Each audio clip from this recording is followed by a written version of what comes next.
আমাকে কিছু ভাই বন্ধু আছে বুঝছেন, এরা একদম মোরা কাবা করে বই গেছে। এরা এমনভাবে অপপ্রচার করতেছে, কেমনে বিশ্বাস করা যায় আমাদের। এরা কইতেছে যে গণভোট হইব না, হ্যাঁ বা না দুটো অপশন থাকবো। এরা কইতেছে যদি আমি এখানে কোনো রকম হ্যাঁ ভোট দেন দিলে এ দেশ বাংলাদেশ আর বাংলাদেশ থাকবো না, এটা যাবো পাকিস্তান। বিশ্বাস করেন ভাই, ওই পেপারের মাঝে এই সব পাকিস্তান এই শব্দটাই নাই। এটা গেল এক।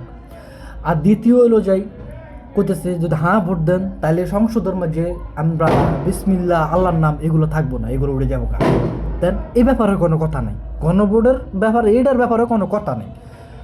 আরও অনেক কিচ্ছা কাহিনী আছে গণভোটের মাঝে। যদি হ্যাঁ জিতলে তাহলে বিএনপি যদিও জিতার পরে বিএনপি কোনো ক্ষমতা চালাতে পারবো না। ক্ষমতা চালাইবো কে? ওই যে গণভোটের কারণে ক্ষমতা চালাইবো জামাত ইসলাম। দেন এটাও অপপ্রচার।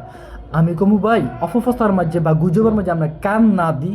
প্রত্যেকের হাতে মোবাইল ফোন আছে, প্রত্যেকে মোবাইল ফোনের মাঝে গুগলে যা সার্চ দেন গণভোট কী কারণে, গণভোটের মাঝে হ্যাঁ দিলে কী সুবিধা, না দিলে কী সুবিধা। আমরা বিবেকের প্রশ্ন কইরা তারপর আপনি গণভোট দিবেন। হুতো দিয়ে বিএনপির ভাওতাবাজ দালাল বাদাইম্যা এগুলোর কথা হই না আপনি ভাই না দিয়ে। আমরা বিবেকের যদি প্রশ্ন যে না না দেওয়া ঠিক তাহলে আপনি না দেন।